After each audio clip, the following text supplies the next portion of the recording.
war besetzt und die Russen sind dann aber auch immer durch den Ort da irgendwie geschlichen, kann ich mich so erinnern, und dass sie immer gesagt haben, dass wir alle aufpassen sollten, besonders die Mädchen und meine große Schwester.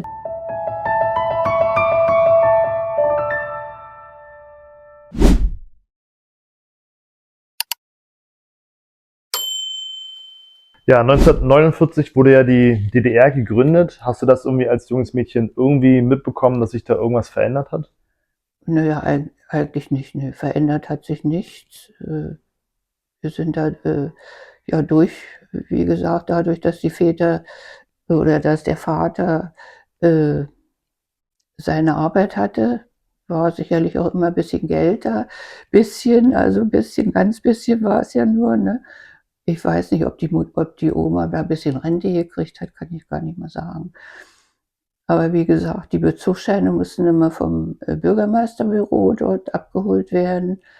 Und es wurde, kann ich mal auch mal so sagen, es wurde in der Familie auch aufgeteilt, wo eben die kleinsten Kinder waren. Und dann, wie gesagt, war ja noch die Version mit dem Zucker. Äh, Man hat sich sicherlich als Kind auch mal nach was Süßem gesehen, aber da stand eben dann nur eine Schüssel mit Zucker, und wenn man da reingegriffen hat, da stand die Oma schon dahinter und hat den Daumen gehoben. Ne? Und dann, Weil Zucker sicherlich oder alle Lebensmittel ja sicherlich knapp waren. Ne? das war ja alles knapp, ne? Gab's ja bloß auch die Schuhe, die Kleidung. Ich, Ja. ja, wie gesagt, habe eine Schwester, die 4 Jahre älter ist, und ich musste dann immer die Sachen nachtragen, was mir immer nicht so ganz gefallen hat. Aber man musste sich dran gewöhnen, und man hatte sich auch dran gewöhnt. Ne? Und die Bezugsscheine waren dafür da, dass man Lebensmittel bekommen hat? Ja, für Genau. Lebensmittel. Also man konnte doch nicht direkt irgendwie was einkaufen, Nein, sondern nur auf Lebensmittel. Es waren eben Marken, und die Schere lag da ja. beim Verkäufer oder Verkäuferin auf dem Tisch, und dann wurde immer abgeschnitten, wenn, ja, ne, so waren die Zeiten damals. Heute unvorstellbar, aber es ist eben so gewesen, ja, seinerzeit. Jo. Und dann bist du Und dann von der Schule Hottendorf, ja. der Lehrer wohnte da mit im Haus, und da gab es ja auch noch einen Rohrstock, und es gab ja auch durch die Rüpel, sage ich mal, auch die vom Bauern, die Jungs, oder ja, 2, 3, die waren ganz schön wild, und die wurden dann auch schon mal mit dem Stock äh, äh, zur Ruhe gebracht, ja. Ja. Aber die wussten auch, wo der Stock gut liegt, hinterm großen Bücherschrank in der Klasse, ne? War ja auch, ja. Und der Lehrer Horch, der, wie gesagt, der wohnte da drin. Und meine Schwester war auch etwas lebhaft. Die musste dann auch mal mit in die Küche und in der Pause. Und der Lehrer hat dann ein gutes Frühstück gehabt. Meine Schwester musste sich davor setzen und zugucken. Ne? Das hatten wir jetzt gerade mal zu meinem Geburtstag, das Gespräch, was so alles mal möglich war und wie gut es uns Das ist auch heute jetzt unvorstellbar. heute geht. Also das Kind musste hungrig wahrscheinlich dem Ja, Lehrer musste zugucken. dann, ja. Ja, und dann hat der Lehrer auch gleich mal so eine Sache gehabt, ja, meldest du dich mal bei meiner Frau. Er hieß Horch mit Nachnamen, und sie war die Minna, meldest dich mal bei Minna. Und Minna konnte dann die Strümpfe austeilen, und dann mussten die Kinder sich hinsetzen und die Strümpfe stopfen, recht und schlecht schon, ne? Oder im Garten irgendwie was machen. Ne? Das war auch Schulzeit und Bildung. In die eigene Arbeit für zu Hause eingespannt. Ich sag mal, geschadet hat sicherlich keinem. Und uns auch nicht. Es waren eben die Zeiten, die man so mitgenommen hat und gemacht hat. Ja, und dann ab 5. Klasse so in etwa, ja, ab 5. Klasse ging es jetzt nach Jevenitz. Das waren dann auch 3 Kilometer, da gab es aber kein Fahrrad. Weil das dort die weiterführende Schule war? Zentralschule war es dann. Ja. 5. bis 8. bin ich da gegangen. Und da mussten wir jeden Morgen und jeden Abend zu Fuß gehen. Und wenn der Milchwagen irgendwie in der Nähe war, der die Milch in die Molkerei nach Gardelegen transportiert hat, das sind ja so fast 10 Kilometer, dann sind wir da mal mit aufgestiegen. Und, also 10 Kilometer ein Weg zur Schule hin? 3 Kilometer mussten wir hinlaufen. 3 Kilometer hin zur Schule, ja, und dann 3 Kilometer wieder zurück. Ja. Ja, der Weg war auch schön trödelig, aber wie gesagt, da haben sie immer gesagt, passt auf, wenn die Russenkolonne kommt, die kam ja hier mit ihren Autos da und Panzern ja auch auf der Straße, ne, sind ja da dicht dabei gewesen, wo wir da gewohnt haben, auch direkt dicht sind die gefahren. Ja, das hatten wir auch alles so noch im Kopf, ne, was alles so Hattest war. du ja angesprochen, war das, ist ja auch ein heikles Thema so, das sowjetische, auch sicherlich amerikanische oder englische, aber viel ist ja auch bekannt, dass gerade sowjetische Truppen Frauen missbraucht haben. Ja, War ja, das bekannt? da war ja nebenan der ehemalige Wehrmachtsschießplatz und der war ja besetzt von Russen dann. Und die Russen hatten aber wirklich ein strenges Reglement und sind aber trotzdem ausgebrochen und die sind dann zu uns ins Dorf gekommen und wollten die Frauen, aber die Männer, die waren schon dann so ausgerüstet. Also das habe ich noch so in Erinnerung, wenn die da nachts ihr Unwesen getrieben haben, die Russen, dann haben die Straße hochgetrieben, die mit Peitschen und so, ne? Und die Kommandantur wurde angerufen und die kamen dann mit ihren LKWs und haben die da, wie man sagen, verladen, weil die waren ja dann im Kessel drin sozusagen, die da ihr Unwesen getrieben haben und haben die da verladen und sind dann mit denen losgefahren. Aber es waren immer wieder welche, die da sich gewagt haben auszubrechen. Ne? Und in der Nähe von uns ist auch der Zug gefahren, also die Eisenbahn, die war ja nur mit Holz sitzen und ausgestattet. Aber in Hottendorf direkt war kein Haltepunkt. Aber den Haltepunkt haben die Russen sich da gemacht. Die haben die Notbremse gezogen und sind dann da ausgestiegen, dass sie zu ihrem Übungsplatz konnten. Ne? Und das haben wir dann teilweise auch schon mal mit benutzt, dann, wenn wir da gehalten haben Der und sind dann Notausstieg. eher heim oder nach Hause gekommen, ja. Ja, die Zeiten waren auch nicht so ganz so einfach. Und meine Eltern haben dann auch in dieser schweren Zeit die Gaststätte dort äh, übernommen. Und das war ja natürlich der Anlaufpunkt. Die Gaststätte mit einer kleinen Landwirtschaft. 2 Kühe hatten wir und 2 Schweine oder eine Kuh, 2 Schweine. Die Kuh wurde damals noch vor den Wagen gespannt. Und ein bisschen Acker haben wir auch gekriegt, so sozusagen Bodenreformland. Die Zeit war ja damals auch. Und Genau, es wurde ja alles quasi unter staatliche Kontrolle gestellt, beziehungsweise dann ja, den Bauern und Arbeitern zur Verfügung gestellt. den Flüchtlingen, die haben Ah ja, dann ach ja, praktisch okay. ein bisschen Ackerland gekriegt. Ne? Ja, Und das war auch Anlaufpunkt für die Russen. Und da haben wir miterlebt, also in der über dem Gastraum haben wir geschlafen, meine Schwester und ich, in einem Raum. Und dass da ein Russe praktisch die Pistole genommen hat und geschossen hat, ja. Und in unser Kinderzimmer also ihr wart oben und der Russe war. wir haben oben unser Zimmer gehabt, aber Ja. wir waren nicht oben, wir Ach waren so, unten alle, ja. ja. Und der hat geschossen und die Kugel ist in die Wand und in jene Wand und durch den Kleiderschrank hier geflogen und die lag dann aber nachher in den paar Sachen, die wir haben, und im Kleiderschrank unten drin. Warum hat der mit einem Ja, weil er Gas? sicherlich keinen Alkohol gekriegt hat. Ach so, okay, Ja, war sicherlich, da war die war, Zeit, ja. Ne? wurde viel Alkohol ausgeschenkt und dann. Naja, Alkohol gab es auch schon irgendwie, ne? Aber die sollten nichts kriegen. Da gab es ja so eine Anordnung sicherlich, dass die, Hm. hieß ja da Wodka und Zwiebeln und sowas haben die ja da. Okay. Und Papyrus, ne? Das war ja, Was für Dinge? Papyrus haben die ja Was ist das? Zigaretten. Ach so, okay. Papyrus, ne? War ja dann die Zigarette, ja.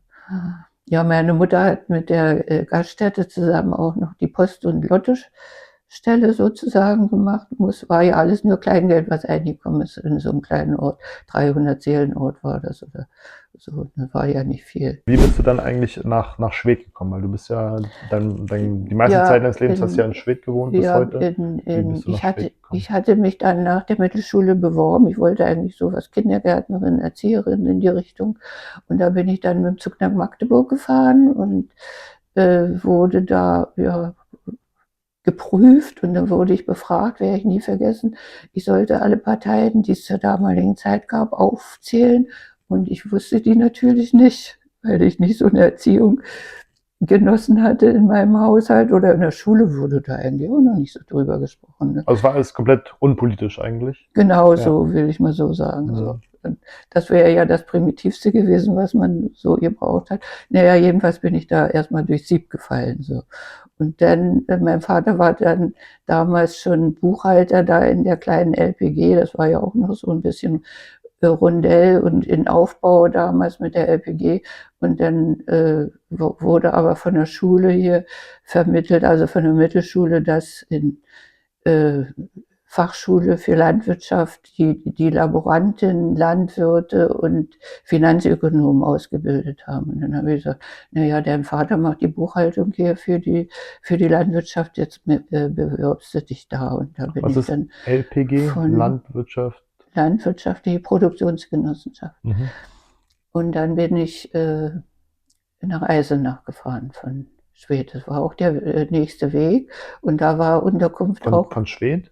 Nee, von Hottendorf. Hottendorf. Ne? Hottendorf, da muss Von Hottendorf nach Eisenach. nach Eisenach, ja, Ja. war auch der nächste Weg hier mit Zug und Umsteigen in Magdeburg. Und ja, war nicht so einfach und selten mal konnte ich nach Hause kommen. Ja, aber Und dort hast du quasi dann deine Ausbildung, war das? Oder dein Studium? Das war Studium. Ne? Studium, okay. Ja. Und da waren wir auch untergebracht in Kasernen damals von der Wehrmacht. Und da war aber schon von der Volksarmee, waren da auch schon Teile der Gebäude da, der Kasernen belegt. Und wir mussten dann nach 2 Jahren raus mit unserer Schule, also Landwirtschaftsschule, und sind dann nach Weimar gekommen. Weimar war ja auch so ein Ausbildungsobjekt praktisch von der Bundeswehr oder von der Wehrmacht für die Luft, also für die Flugzeuge war das so Ausbildungsanlage so. Und da war aber schon Teil drin, die Finanzer ausgebildet hatten. Und dann wurden wir also die ganze landwirtschaftliche Schule mit Finanzer, Laboranten und was so alles, die Fachrichtungen, die ausgebildet wurden dann alle nach Weimar verlegt. So, und dann habe ich 2 Jahre in Weimar kennengelernt. War ja auch nicht so schlecht, da kannte ich wenigstens das andere Gebiet von Deutschland. Hast du in Eisenach studiert und dann hast du in Weimar studiert, weiter studiert. Und wann hast du dann dein Studium abgeschlossen? Sonst schaue ich mal raus. 1962. 1962. Da bin ich dann wieder zurück nach Hause, nach Hottendorf sozusagen. Und von Hottendorf aus bin ich dann nach Jevenitz in die RTS. Das nannte sich Reparaturstation. RTS, ja, Reparaturstation. Also die haben praktisch landwirtschaftliche Maschinen so verliehen und Mähdrescher und alles sowas. So, da habe ich dann praktisch so ein Praktikum, meine erste Arbeitsstelle gehabt. So. Und da hat mein Vater mir dann nachher Geld gegeben und da konnte ich mir, also meine Mutter war ja auch mit Broterwerb unterwegs. Ach, die hat überhaupt, als mein Vater da im Wald war und es war Sommer und Erntezeit, ist sie da in so eine Plantage gegangen und hat Johannisbeeren gepflückt, also rote und blaue, und dann hat man auch immer mal ein bisschen Obst, bisschen anderes Obst, Äpfel, und hat sie auch für den Einsatz, für die Arbeit da gekriegt. Aber es war nicht leicht. Die Mutter kam manchmal nach Hause und hatte, denke ich mal, so eine Allergie. Jedenfalls, die Bienen waren ja da auch sehr intakt, ne? Und hat sie dann das Gesicht geschwollen, und da kann ich mich noch so dran erinnern, dass mir das immer sehr leid tat und die Hitze, und dann naja, so kannst du ja irgendwo mit reinschneiden. Das waren quasi dann die Anfangsjahre, als wir. Das waren mit zu den Anfangsjahren, ja. Machen wir kurz politisch. 1961 wurde ja dann die Mauer gebaut. Also ich bin ja dann in der Zeit hier, Studium in Eisenach, Weimar, bin hier 18 geworden, und dann durfte ich schon mal den ersten Urlaub an der Ostsee verleben. Und in der Zeit, also wir sind dann von Weimar zur Ostsee gefahren, auf die Insel Rügen. Die Fachschule hatte dort ein Zeltlager, wie das so war, und die Studenten konnten oder wir konnten uns da bewerben und da durfte ich vom Elternhaus auch schon mal mit. Und unterwegs also wir wurden aber begleitet von einem Sportlehrer und von einer Sportlehrerin. Also sie hatten schon so ein bisschen ein Verhältnis, was wir als Jugendliche da ja auch schon gemerkt gekriegt haben.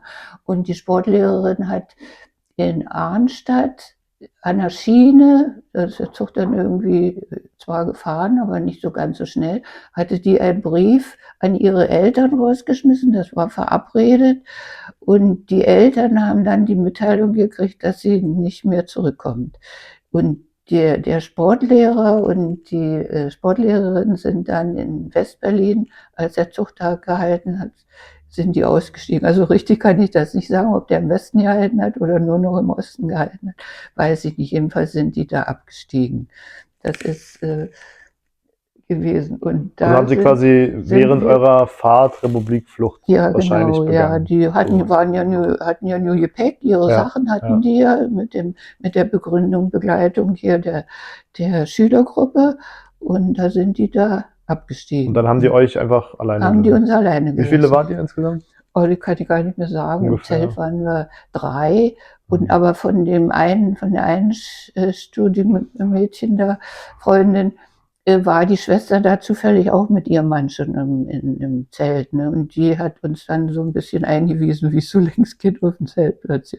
Ja, naja, wir haben uns dann nichts weiter so dabei gedacht und haben uns nicht so weiter um alles da gekümmert. Es ist eben so gewesen, es ist Urlaub und wir haben unseren Weg.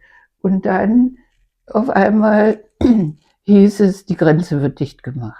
So, und dann kamen die Hubschrauber mit langen Fahnen hinten dran, die Grenze wird zugemacht, kommt alle nach Hause. So. Und ihr wart ja an der Ostsee und habt dort Wir waren an der Ostsee auf gezeltet. Rügen in Zinnewitz, Zingst, müsste nochmal nachgucken. Ja. Ja, genau.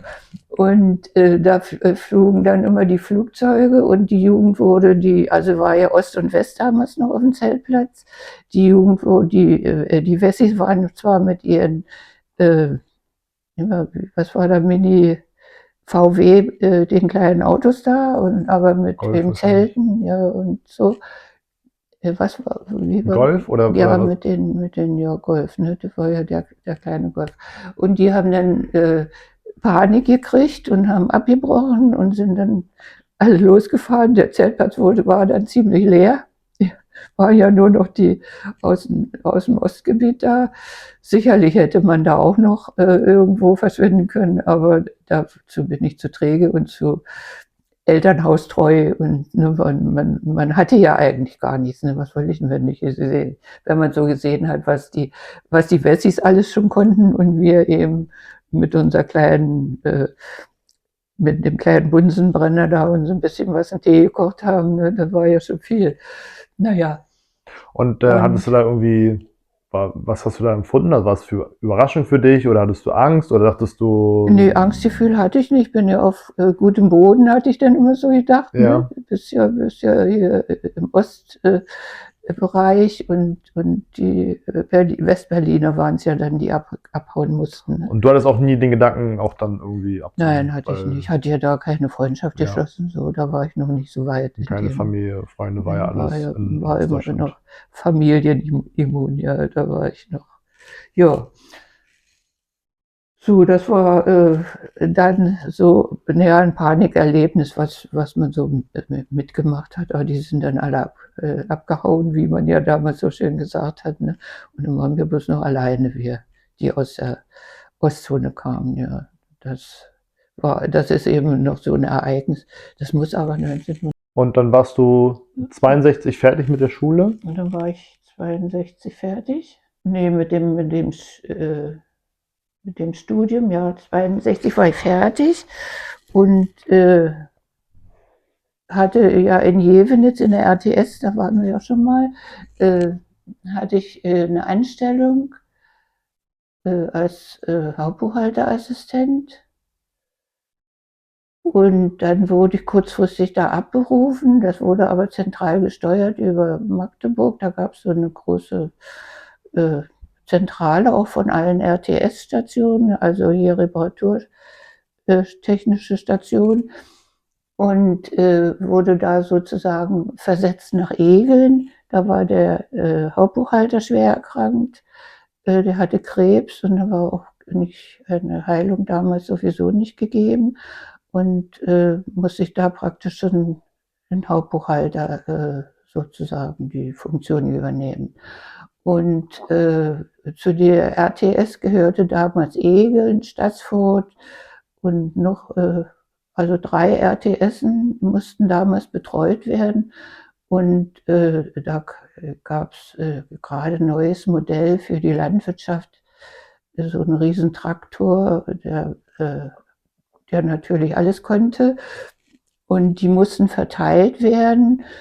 Und aber die anderen Hauptbuchhalter von den RTS waren alles Männer und wir haben uns aber, oder die haben mich mitgenommen, weil ich ja da so viel Ahnung noch nicht hatte in der Aufteilung. Aber wie der Traktor hieß, weißt du nicht mehr? RTS, doch RTS war das. Also, nee, weiß ich jetzt nicht mehr, wie der hieß. Ja.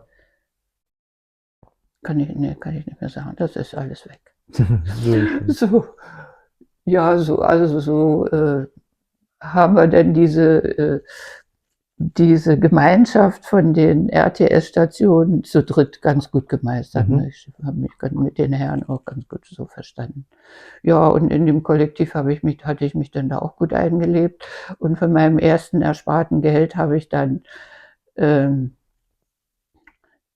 ja, ein Fahrrad hatte ich ja da auch, ja, habe ich mir da auch gekauft oder schon, na egal. Jedenfalls von meinem ersten Geld bin ich dann nach Rumänien gefahren in Urlaub. Ich denke mal, ich hatte irgendwie so ein Reisegehen in mir und da habe ich meinen Klaus kennengelernt und der ist nach Schwedt gegangen. Da wurde 65 die EVW eröffnet, also Erdölverarbeitungswerk, jetzt ist es wieder da. Erdölverarbeitungswerk, EVW, ja. Wurde da eröffnet mit Hilfe und Unterstützung der unserer russischen Freunde war ja damals schon alles gut durchgearbeitet. Und wann hast du Klaus dann im Urlaub kennengelernt? Wann war das? Ja, 1964, 1963, 64 muss es ja gewesen sein. Mhm. Ja. Und Klaus ist der war Elektriker. Und also wir haben uns eben in Rumänien kennengelernt. Klaus kommt auch aus einer Flüchtlingsfamilie. Und wir hatten alle beide nichts, nur den Wunsch, Urlaub zu machen. Und es ist das eben da, ist eben dann auch unser Liebesverhältnis und entstanden, wie auch immer. Und ich war aber noch in Egeln und Klaus wohnte in Halle und hat mich dann von Halle besucht mit dem geborgten Motorrad von seinem etwas älteren Bruder und hat auch mal eine Panne gekriegt und auf der Parkbank übernachtet, weil nichts weiter war, aber da hat er dann auch nochmal Hilfe und Unterstützung gekriegt. Kam so ein LP oder so ein Traktor vorbei und die haben das Motorrad drauf verladen. Ahnung hatte er sicherlich auch noch nie, aber wie gefahren wird, das ging schon. Und ja, das war dann alles solche Umstände, die man heute gar nicht mehr so erleben würde, ne, wie damals. Ne. Oh Gott, eine Panne auch noch und dann noch auf der Parkbank schlafen oder wie auch immer. Ne. Ja, das war alles. Dann hat er dich besucht? Er hatte mich besucht, ja. Und ja, ich hatte da schon Zimmer, aber ich hatte bei Witwe Hinte gewohnt, so hieß die Frau in Egeln. Hast du in Egeln gewohnt? Ja, und die hat aber immer den Finger gehoben, hatte einen Gesundheitsattest und alles sowas, ne, voll zu wissen von mir. Naja, ich war ruhig und still und dann wieder, ja, alles in Ordnung. Wusste deine Mutter davon? Naja, in der Anfangszeit wusste es erstmal noch nicht, ne? Und dann ist er aber so lange haben wir ja gar nicht so. Er ist dann nach Schwedt gegangen, hier hat im EVW angefangen und ich bin dann, also 63, 64 haben wir so über Besuchserlebnisse und 64 bin ich dann ja auch schon nach Schwedt gegangen. Quasi ihm hinterhergezogen. Ja, bin ich nach Schwedt gezogen, ja. Ja, und haben wir da dann jeder in der Unterkunft gewohnt, im Hochhaus, also PCK oder EVW Schwedt wurde ja da noch weit oder sehr aufgebaut. Die Eröffnung war ja schon, aber es wurde ja noch sehr viel gebaut. Und ich hatte dann da meine Anstellung in der Revision gekriegt im EVW und war auch zufrieden. Und die Gegebenheit war eben, er hat da im Hochhaus gewohnt, wo nur die Männer gewohnt haben und die Frauen haben schon in Wohnungen, also ihre Zimmer gehabt. Zuerst habe ich in einer Zweiraumwohnung gewohnt, im Durchgangszimmer vorne an der Tür. Das war nicht so angenehm und die Frauen, die da gewohnt haben, die waren auch schon hier irgendwie, das war nicht so ganz meine Linie. Und dann haben wir aber ein Ehepaarzimmer gekriegt, als wir geheiratet, 65 haben wir geheiratet, haben wir ein Ehepaarzimmer gekriegt mit noch einer Familie zusammen. Die hatten schon ein Kind, beziehungsweise zwei Kinder von, naja, wie das so ist in manchen Beziehungen. Hier ein Kind und da ein Kind. Und die zwei Mütter und der Vater haben sich da auch gut verstanden. Und wir haben da im Schlafzimmer gewohnt. Ich wurde dann auch bald schwanger, 66, also ein Jahr später nach unserer Eheschließung ist dann unser Sohn geboren. Also du bist 64 nach Schwedt, 65 habt ihr geheiratet und 66 dann 66, ja, euer Sohn. Genau, Guido. ist mein Sohn geboren. Ja. So. Ja, und wir hatten unser Auskommen. Wir haben, also EVW war auch hier in der DDR zu DDR-Zeiten ein bisschen gut dabei. Über Sonderkontingente haben wir dann ein Auto gekriegt. Unser erstes Auto war 66 ist unser Sohn geworden, ich glaube 68. Ja, unser Kind guckte dann an einem Auto unten durch und hat gesagt, habt ihr nur endlich ein Auto? So nach dem Motto. Sind wir gekommen und da war die Oma, war auch schon da, also die Mutter meines Vaters, die ist auch nach Schwedt gezogen, hat da auch eine Arbeit gekriegt im Gesundheitswesen. Sie stammte schon aus dem Gesundheitswesen, aus Halle und hatten auch ein gutes Verhältnis.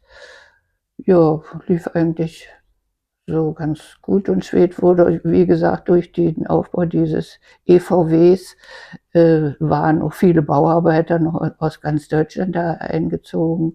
Es waren auch hier welche, die im Strafvollzug waren. Da gab es auch hier so ein Gefangenenlager oder Gefängnis, wie man so von Straffälligen, die haben da auch gearbeitet. Und also Vorsicht war immer auf allen Wegen angeboten. Ach, das wurde in der DDR gemacht, dass ja, die mussten Kriminelle quasi weiß nicht, war das freiwillig oder eher unfreiwillig? Ja, ob die freiwillig gearbeitet haben, aber sicher werden die freiwillig gearbeitet haben, um ein bisschen rauszukommen aus ihren vier Wänden. Ne, so wurden da quasi eingesetzt. Gewesen sein, ja. Waren zum Einsatz, ja. Strafarbeit. Das steht jetzt unter Denkmalschutz, dieses Gefängnis da, und ist für Besucher geöffnet. Ne. Wie heißt das Gefängnis, weißt du das? Nee, also es ist da am PCK, ist es, oder EVW damals mit angegliedert gewesen, sozusagen an dem Riesengrundstück, da war nicht weit weg. Ne? Ja. Inzwischen ist es auch schon mal Übergangslager für die Flüchtlinge aus den jetzigen Zeiten geworden. Ne?